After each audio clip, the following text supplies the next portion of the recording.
Praise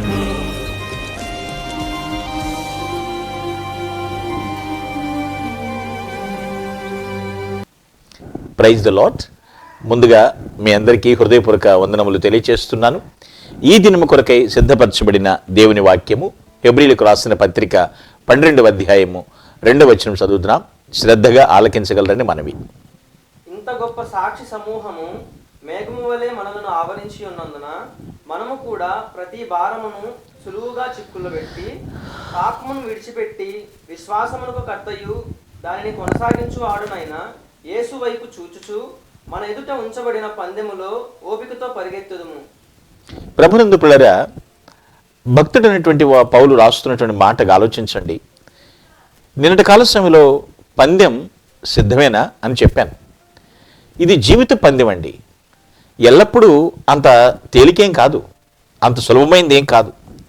కొన్ని సమయాల్లో ఎలా ఉంటుందంటే, నా వల్ల కాదు, నేను చాలించుకుంటాను, నేను నిష్క్రమించుకుంటాను అని రెస్ట్ తీసేసుకోవాలి అన్నట్లు ఉంటుంది. అంటే ఆ డిసప్పాయింట్మెంట్ని చూశారు, నిరుత్సాహం మనల్ని పక్కకు లాగడానికి ప్రయత్నిస్తూ ఉంటుంది. అలాంటి సమయాల్లో కూడా మనం విడిచిపెట్టకూడదు, గివప్ ఇవ్వకూడదు. ఎందుకంటే దేవుని వాక్యం బట్టి మనకు తెలుస్తుంది, చాలామంది నిలకడ కోల్పోతున్నారు. మనం గివప్ ఇవ్వకూడదు. ఎందుకో తెలుసా? మనం గమ్యం చేరాలి, మన గురి తెలుసుకోవాలి, బహుమానం పొందాలి మనం. కాబట్టి నిలకడ లేనట్లుగా, స్థిరత్వం లేనట్లుగా ప్రారంభం స్పీడ్ ఉంటుంది, తర్వాత ఏమైపోతుందండి, జీవిత పందెంలో వేగం తగ్గిపోతాం ప్రారంభిస్తుంది. అలాంటి టైంలో తగ్గిపోయినప్పుడు మళ్ళీ కొనసాగించటం మనకి చాలా కష్టమైపోతూ ఉంటుంది. భక్తుడు హెబ్రీయులకే కాకుండా గలతీ పత్రికలో కూడా చెప్తున్న మాట ఏంటంటే, మనము అలేక పని చేద్దాం, అలసిపోకుండా. మేలు కలుగుతుంది ఖచ్చితంగా, తగిన కాలమున మేలు చేద్దాం. మేలు చేయటం మన చేతనవుతుంది, విసుక్కోవద్దు మేలు చేసే విషయంలో. తగిన కాలమున పంట కోస్తామని కూడా చెప్తాడు.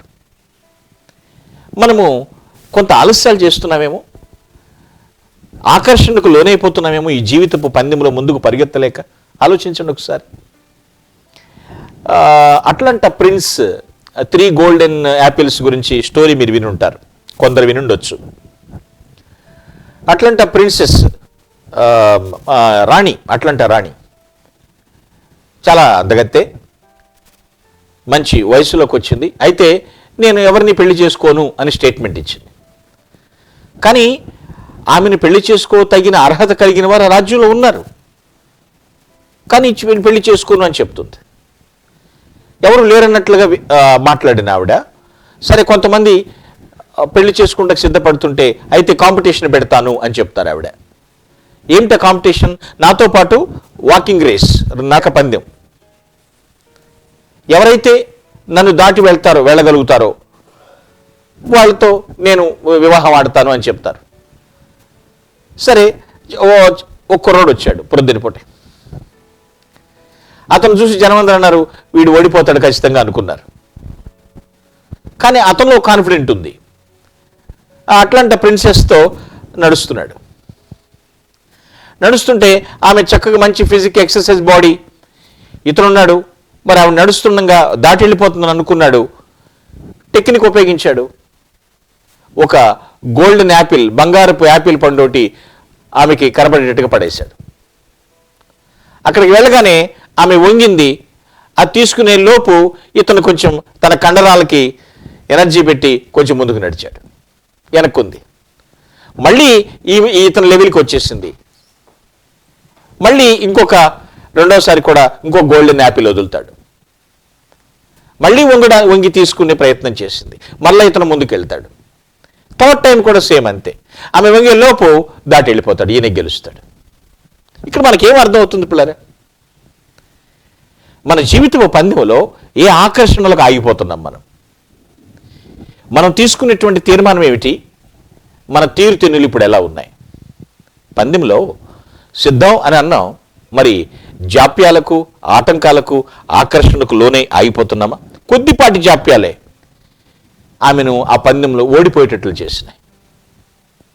పిల్లలు ఆలోచించండి. మన సొంత ప్రణాళికలతో ఎంతగానో నిమగ్నమైపోయి ఉంటాం. అది చేయాలి, ఇది చేయాలి, అది చేయాలి, ఆ ప్లాన్, ఈ ప్లాన్ అని. మన దృష్టిని లక్ష్యం నుండి తీసివేస్తున్నామేమో ఒకసారి. టార్గెట్ సెట్ చేసుకున్నాం, గోల్ సెట్ చేసుకున్నాం. ఈ సొంత ప్రణాళికలు వచ్చేటప్పటికి లక్ష్యం నుండి మనం తప్పించేసుకుంటున్నాం. మనల్ని పందెం నుండి మళ్లించటానికి భౌతిక సంపదలు తీసుకొచ్చి పెడతాడు దుష్టుడు.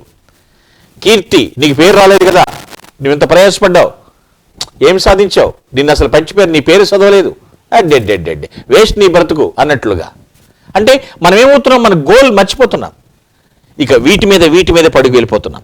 చాలా అలసిపోతున్నాం. ఒక్కొక్కసారి ఈ పందెం నుండి నేను గివప్ ఇచ్చేస్తాను, నిష్క్రమిస్తున్నాను, నాకు సరైన ప్రిపరేషన్ లేదు, నాకు సిద్ధపాటు లేదని చెప్పేసి వెళ్ళిపోతున్నాం.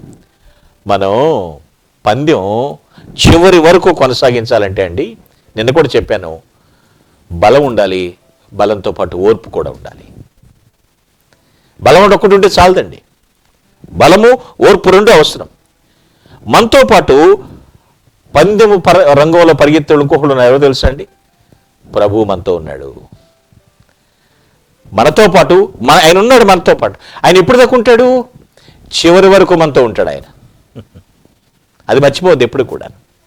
నువ్వు గివప్ ఇవ్వద్దు, నువ్వు టార్గెట్ కొట్టాలి, గోల్ సాధించాలి, కదా గురి కలిగి ముందుకు వెళ్ళిపో. ప్రభు చివరి వరకు మనతో ఉంటాడు కాబట్టి మనం పట్టుదలతో పరిగెత్తగలమండి. సాతానుడు ఈ లోకపు ఆకర్షణలు, అయస్కాంతాలు ఏం పెట్టినప్పటికీ కూడా చూడకుండా గురి కలిగి ముందుకు ప్రయాణిద్దాం. దేవుడు సిద్ధపరిచిన బహుమానమును మనం పొందుకుందుముగాక. ఆమేన్. ప్లీజ్ అలా close your eyes. I will pray for you. మా హెవెన్లీ ఫాదర్, ప్రభువా నీకు వందనములు తండ్రి. నాయన, మా ముందున్న జీవితపు పందెములో ప్రభువా ఓపికతో వెళ్తాం, బలం కలిగి ప్రయాణిస్తాం. ఈ లోకపు ఆకర్షణలకు మేము లొంగిపోమని ఎందరో తీర్మానించుకుంటున్నారు. దయచేసి వారి తీర్మానములు స్థిరపరచండి. నువ్వు సిద్ధపరిచినటువంటి ఆ బహుమానములు పొందుకునే యోగ్యులుగా తీర్చిదిద్దమని ప్రభుని క్రీస్తు నామమున ప్రార్థించి స్తుతిస్తూ దీవిస్తున్నాను తండ్రి. Amen. Glory to God. Thank you. May God bless you.